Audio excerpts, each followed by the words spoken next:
खरायो र कछुगाको कथा। एक समयको कुरा हो, एउटा घना जंगलमा एउटा खरायो बस्थ्यो। ऊ असाध्यै फुर्तिलो थियो र आफू सबैभन्दा छिटो दौडन सक्नेमा घमण्ड गर्थ्यो। ऊ सधैँ अरू जनावरहरूलाई जिस्क्याउँथ्यो र उनीहरूको ढिलो गतिको मजाक उडाउँथ्यो। एक दिन उसले एउटा कछुवालाई देख्यो जो बिस्तारै हिँडिरहेको थियो। खरायोले उसलाई हाँस्दै भन्यो, "अरे कछुवा, तिमी त यति बिस्तारै हिँड्छौ कि तिमीलाई गन्तव्यमा पुग्न वर्षौं लाग्ला।" कछुवालाई खरायोको घमण्ड मन परेन। उसले शान्त स्वरमा भन्यो, "हुनसक्छ म बिस्तारै हिँड्छु, तर म तिमीसँग दौडमा प्रतिस्पर्धा गर्न सक्छु। के तिमी तयार छौ?" खरायोले कछुवाको कुरा सुनेर जोडले हाँस्यो, "तिमी मसँग दौड नि? यो त एउटा ठूलो मजाक हो। तर ठिक छ, म तिम्रो चुनौती स्वीकार गर्छु। हेरौं को जित्छ।" दौडको मिति तय भयो र सबै जनावरहरू हेर्नका लागि जम्मा भए। स्यालले दौड सुरु गर्ने संकेत दियो। खरायो बिजुलीको गतिमा दौडियो र केही बेरमै धेरै अगाडि पुग्यो। उसले पछाडि फर्केर हेर्दा कछुवा कतै देखिएन। खरायोले सोच्यो, कछुवा त धेरै पछाडि छ।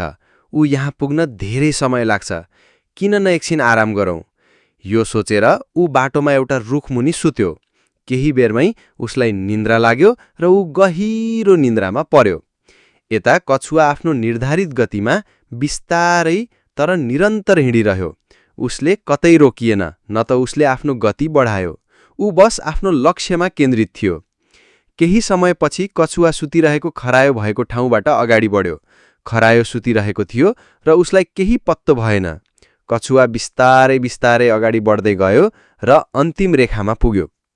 जब कछुवा अन्तिम रेखा पार गर्यो, सबै जनावरहरूले ताली बजाएर खुसीले कराए।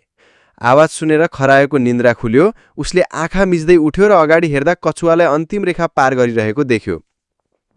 खरायोलाई आफ्नो आँखामा विश्वास लागेन। उसले दौडेर अन्तिम रेखामा पुग्यो, तर त्यति बेलासम्म कछुवाले जितिसकेको थियो। खरायो लज्जित भयो र उसले आफ्नो घमण्डको परिणाम भुगत्यो। कथाको शिक्षा। यो कथाले हामीलाई सिकाउँछ कि घमण्ड गर्नु हुँदैन र बिस्तारै तर निरन्तर प्रयास गर्दा लक्ष्य हासिल गर्न सकिन्छ। बिस्तारै र स्थिर गतिमा हिँड्नेले दौड जित्छ।